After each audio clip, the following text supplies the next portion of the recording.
আসসালামু আলাইকুম এভরিওয়ান, সবাই কেমন আছেন? আজকে নিয়ে এসেছি ফুচকা রেসিপি। তা তো শুরুতে দেখেই বুঝে গেছেন। আজকের পর্বে তুলে ধরব সবগুলো টিপস। সাধারণত ফুচকা তৈরিতে যে ভুলগুলো হয় সবগুলো ভুলও তুলে ধরার চেষ্টা করব। আজকের ভিডিও দেখার পর আপনাদের ফুচকাও 100% পারফেক্ট হবে এবং দুই একটা ছাড়া সব ফুচকাগুলোই গ্যারান্টি দিচ্ছি ফুলে উঠবে, যদি সব টিপসগুলো মনোযোগ সহকারে আপনারা ফলো করে থাকেন। চলুন তাহলে শুরু করা যাক আমাদের আজকের রেসিপি। শুকনো একটা বাটিতে নিয়ে নিচ্ছি 1 কাপ পরিমাণ ময়দা, আপনারা আটাও ব্যবহার করতে পারেন। এর মধ্যে দিয়ে দিচ্ছি 1/3 কাপ অর্থাৎ 1 কাপের 3 ভাগের 1 ভাগ সুজি। দিয়ে দিচ্ছি 1/4 চা চামচ অর্থাৎ 1 চা চামচের 4 ভাগের 1 ভাগ বেকিং পাউডার। দিয়ে দিচ্ছি 1/4 চা চামচ তাল মাখনা, এটা অপশনাল, আপনাদের কাছে না থাকলে না দিলেও চলবে। লবণ দিয়ে দিচ্ছি স্বাদ মতো। এখন এই শুকনো উপকরণগুলোকে খুব ভালো মতো হাত দিয়ে মিশিয়ে নিচ্ছি। আমি এখানে সুজি ব্যবহার করেছি, এতে ফুচকাটা অনেক দিন পর্যন্ত মুচমুচে থাকবে এবং খেতেও খুব ভালো লাগে। অন্যদিকে 1 কাপ পরিমাণ হালকা গরম পানি নিয়ে নিয়েছি এবং এই হালকা গরম পানিটা দিয়েই আমি এখন ডোটা তৈরি করব। গরম পানির পরিমাণ কতটুকু লাগবে এটা নির্ভর করবে আটা বা ময়দার উপর, কিন্তু কোনোভাবে একসাথে পুরো পানি ঢেলে দিয়ে ডো তৈরি করা যাবে না। আপনারা দেখতে পাচ্ছেন আমি খুব অল্প অল্প করে পানি দিয়ে ডোটা তৈরি করে নিচ্ছি। আমাদের এই খামিরটাকে শক্ত একটা খামির তৈরি করে নিতে হবে। কোনোভাবে যদি একবারে পানি দিয়ে ডোটা নরম হয়ে যায় তাহলে কিন্তু ময়ানটা একদম ভালো হবে না, ফুচকাগুলোও ভালো হবে না। তাই আপনাদেরকে অবশ্যই অল্প অল্প করে পানি দিয়ে ডো তৈরি করতে হবে। যখন আপনারা দেখবেন কিছুটা শুকনা ময়দা রয়ে গেছে তখন পানি দেওয়া বন্ধ করে দিতে হবে এবং আপনার এরকম খামিরটাকে মথতে থাকতে হবে। মথে নেওয়ার সময় একটা সময় আপনারা দেখবেন শুকনো ময়দাগুলো গায়েব হয়ে গেছে। তাই অবশ্যই খেয়াল রাখবেন কোনোভাবেই যেন অতিরিক্ত পানি দিয়ে একবারে ডো তৈরি করতে যাবেন না। আমার ডোটা তৈরি হয়ে গেছে। এখন আমি একটা কিচেন টিস্যু নিয়ে নিয়েছি, আপনারা চাইলে এখানে সাদা কাপড়ও ব্যবহার করতে পারেন। সেটাকে আমি একটু ভিজিয়ে খুব ভালো মতো চিপে অতিরিক্ত পানিটা ফেলে দিয়েছি। এখন এই ভেজা টিস্যুটা দিয়ে এই ডোটাকে ঢেকে রেখে দেব 30 মিনিটের জন্য। আপনারা এখানে কিচেন টিস্যু কিংবা কাপড় যে কোনো একটা ব্যবহার করলেই চলবে। এখন এটাকে ঢাকনা দিয়ে অপেক্ষা করব 30 মিনিট। ভেজা কাপড় দিয়ে ঢেকে রাখার কারণে ডোটা কিছুটা সফট হয়ে যাবে। যেহেতু আমরা সুজি ব্যবহার করেছি, সুজিটা ভিজতে একটু সময় লাগে, তাই অবশ্যই আপনাদেরকে ঠিক এভাবে ঢেকে 30 মিনিট অবশ্যই অপেক্ষা করতে হবে ফুচকা বানানোর জন্য। ডোটা দেখুন অনেকটা সফট হয়ে গেছে। এখন আমি এটাকে 2 থেকে 3 মিনিটের জন্য ঠিক এইভাবে মথে নেব। এতে আরেকটু বেশি সফট হয়ে যাবে এবং আমাদের হ্যান্ডেল করতে সুবিধা হবে। দেখতেই পাচ্ছেন কিভাবে মথে নিতে হবে। আপনাদের সুবিধার্থে আমি একটু দেখিয়ে দিয়েছি। এরকম 2-3 মিনিট মথে নেওয়ার পরে অনেকটাই এরকম সফট হয়ে আসবে। এখন আমি এই ডোটা থেকে 2টা লেচি করে নিয়েছি। একটা লেচিকে আমি রেখে দেব ঢাকনা দিয়ে। অবশ্যই অতিরিক্ত যে আটাটা বা মথে নেওয়া যে ডোটা থাকবে সেটাকে সব সময় ভেজা কাপড় দিয়ে এভাবে ঢেকে রাখতে হবে। এখন আমি একটা লেচি দিয়ে কাজ করব, সেই জন্য আমি কয়েক ফোঁটা তেল আমি যেই সারফেসে কাজ করব সেখানে এবং যে ব্যালন দিয়ে কাজ করব সেখানে লাগিয়ে নিচ্ছি। আপনারা এখানে শুকনা ময়দা ব্যবহার করতে পারেন, কিন্তু তাতে আপনাদের কাজ করতে একটু বেশি অসুবিধা হবে। তেল ব্যবহার করলে কাজ করাটা একটু সুবিধাজনক হয়। এখন এটাকে একটা মোটামুটি মোটা ধরনের রুটি বানিয়ে নিতে হবে। আমরা পরোটা যেই পুরুত্বের খেয়ে থাকি অনেকটা সেরকম পুরুত্বের। দেখতেই পাচ্ছেন এখন আমি এটাকে একটা ভাঁজ করে নিচ্ছি। এই স্টেপটাই কিন্তু ফুচকাটা ফুলতে সাহায্য করবে, তাই এটা কোনোভাবেই বাদ দেওয়া যাবে না। এটাকে অবশ্যই এভাবে একটা ভাঁজ দিয়ে নেবেন এবং এটাকে এখন আমি খুব পাতলা করে বেলে নেব। বেলে নিতে আপনাদের একটু বেগ পেতে হতে পারে, কারণ যেহেতু আমাদের এই ময়ানটা একটু শক্ত করে করা হয়েছে। কিন্তু এভাবে শক্ত করে যদি ময়ানটা করা না হয় তাহলে কিন্তু ফুচকা মুচমুচে হয় না। তাই আপনাদেরকে অবশ্যই এরকম শক্ত ময়ান তৈরি করে নিতে হবে। দেখতেই পাচ্ছেন ঠিক এরকম পাতলা করে আপনাদেরকে পরবর্তীতে রুটিটা বেলে নিতে হবে। এখন রুটির উপরের পাশে আমি কিছু শুকনা ময়দা একটু লাগিয়ে নিচ্ছি। এতে পরবর্তীতে ফুচকা কাটার পর সেটা আমাদের তুলে নিতে সুবিধা হবে। যে সাইডটাতে শুকনা ময়দা মাখা হবে সেটা নিচের দিকে থাকবে, ঠিক এইভাবে উল্টে দিয়ে সেটাকে নিচের দিকে রাখতে হবে। এখন আমি ফুচকাটাকে কেটে নিচ্ছি একটা ফুচকা কাটারের সাহায্যে। আমি একটা বয়ামের মুখ ব্যবহার করছি, আপনারা আপনাদের পছন্দসই আকার দিয়ে এটাকে কেটে নিতে পারেন। যেহেতু আমি শুকনা ময়দা ব্যবহার করেছি খুব সহজেই ফুচকাগুলো তুলে নেওয়া যাবে। ফুচকা কেটে নেওয়ার পর অতিরিক্ত যে ডোটা আছে সেটাও আমি ভেজা কাপড়ের নিচে রেখে দিচ্ছি। এটা দিয়ে পরবর্তীতে আমি আবার ফুচকা বানিয়ে নেব। এখানে আমি অলরেডি কিছু ফুচকা বানিয়ে নিয়েছি। আপনারা যেই পাত্রে ফুচকাটা রাখবেন সেই পাত্রের উপরে কিছুটা শুকনা ময়দা ছিটিয়ে দেবেন, কিংবা ভেজা কাপড় দিয়েও আপনারা এটা রাখতে পারেন। কোনোভাবে একটার উপর আরেকটা ফুচকা রাখতে যাবেন না, তাহলে তুলে নিতে আপনাদের অসুবিধা হবে এবং সেই ফুচকাগুলো পরবর্তীতে ফুলবে না। কোনোভাবেই যেন ফুচকার শেপটা নষ্ট না হয় তুলে নেওয়ার সময়, সেদিকে খেয়াল রাখবেন। শুকনা ময়দা ব্যবহারের কারণে ফুচকাটা তুলে নিতে অসুবিধা হবে না। অন্যদিকে এখন আমি যে ফুচকাগুলো বানিয়েছি সেগুলো ঢেকে রাখছি ভেজা কাপড় দিয়ে, তারপর তার উপরে অন্য যে ফুচকাগুলো রেডি করেছি সেগুলো রাখছি। যেহেতু ভেজা কাপড়ের মধ্যে রাখা হচ্ছে, এগুলো তুলে নিতে অসুবিধা হবে না। ভেজা কাপড় বলতে কিন্তু আপনারা একদম খুব বেশি ভেজা কাপড় ব্যবহার করতে যাবেন না, তাহলেও কিন্তু ফুচকাগুলো লেগে যাবে। ভেজাটা হতে হবে শুকনা ভেজা টাইপের।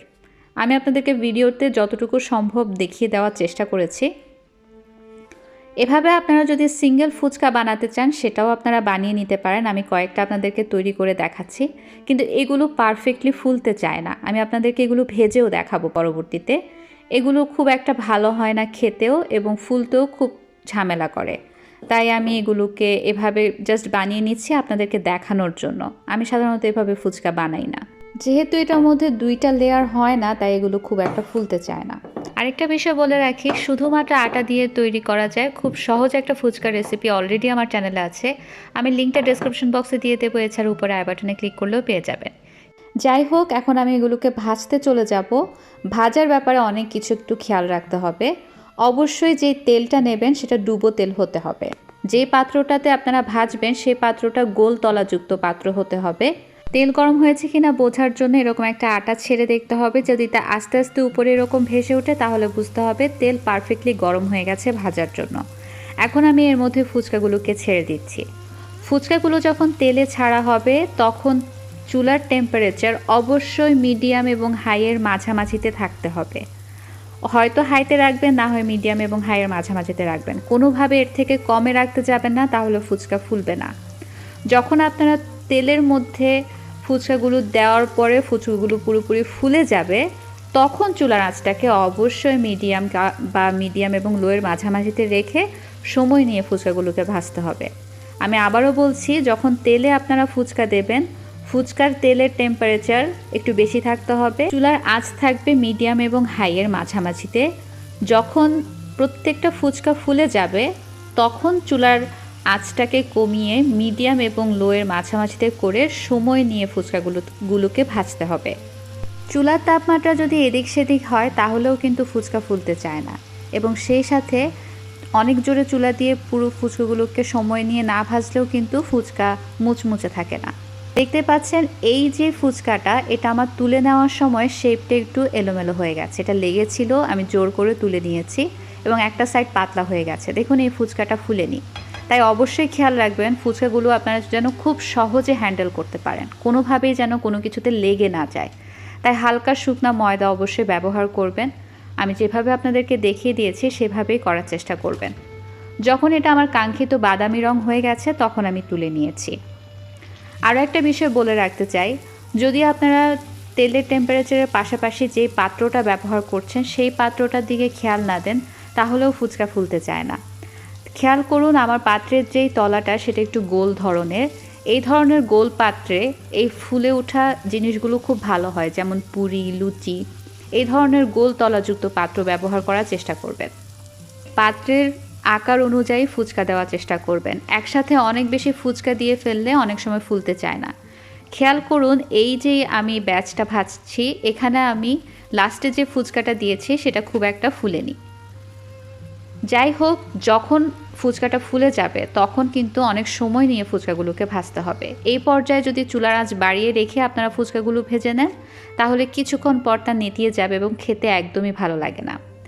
এই ফুচকাগুলো আমি আপনাদেরকে লাস্টের দিকে যেই সিঙ্গেল ফুচকাগুলো তৈরি করেছিলাম সেগুলো দেখাচ্ছি, যেগুলোতে ছোট ছোট করে লেচি করে আমি তৈরি করেছি। এগুলো খুব একটা ফুলতে চায় না এবং ভেজে নেওয়ার পরে এটা খুব তাড়াতাড়ি নেতিয়ে যায়। তাই আমি রেকমেন্ড করবো এভাবে ফুচকাগুলো না বানাতে, এতে ফুচকাটা খুব একটা ভালো হয় না। এখন আমি ভেজে নেওয়া ফুচকাগুলো আপনাদেরকে প্রপারলি দেখাচ্ছি। দেখুন এই যে বড় পাত্রের ফুচকাগুলো, এগুলো সবগুলো ফুলেছে। আমি যতগুলো ফুচকা বানিয়েছি এর মধ্যে থেকে এই ফুচকাগুলোকে আমি ইচ্ছে করে নষ্ট করেছি আপনাদেরকে বোঝানোর জন্য বিষয়টা। এই যে কয়েকটা ফুচকা দেখছেন, এগুলো আমি যেই সিঙ্গেল ছোট ছোট করে লেচি করে আলাদা আলাদা করে বানিয়েছি সেই ফুচকাগুলো। দেখুন এগুলো খুব একটা দেখতে সুন্দরও হয়নি, খেতেও এগুলো মজা হয় না। আর এই ফুচকাগুলো দেখুন, এগুলোকে আমি বেশি তাপমাত্রা দিয়ে ভেজেছি। চুলার আঁচটা বেশি তাপমাত্রায় থাকলে কি হয় দেখুন, এটা ঠিক এই ধরনের হয়, অনেকটা মোটা ধরনের এবং মুচমুচে হয় না। দেখুন এই ধরনের আটা আটা টাইপের হয় এবং টাইট ধরনের হয়, খেতেও মজা লাগে না। এবং এটা ভেজে তুলে নেওয়ার পর কিছুক্ষণ মুচমুচে থাকে, এরপর আবার নেতিয়ে যায়। এটা সংরক্ষণ করেও রাখা যায় না। এবং আপনারা যখন খাবেন এটা মুচমুচে হয় না, এটা কিছুটা আঠালো ধরনের, দাঁতের মধ্যে লেগে যায়, এই ধরনের ফুচকা হয়ে থাকে। তাই চুলার টেম্পারেচারটা বা আগুনের তাপমাত্রাটা খুবই জরুরি ফুচকা ভাজার ক্ষেত্রে। যদি ফুচকাটা পাত্র থেকে নেওয়ার সময় কোনোখানে লেগে যায় সেক্ষেত্রেও কিন্তু ফুচকাটা আর ফুলতে চায় না। এছাড়া একটা দুইটা ঘাটতেরা ফুচকা অবশ্যই আপনারা পাবেন যেটা কিনা কোনোভাবেই ফুলতে চায় না। এখন আমি আপনাদেরকে পারফেক্ট ফুচকা দেখাচ্ছি।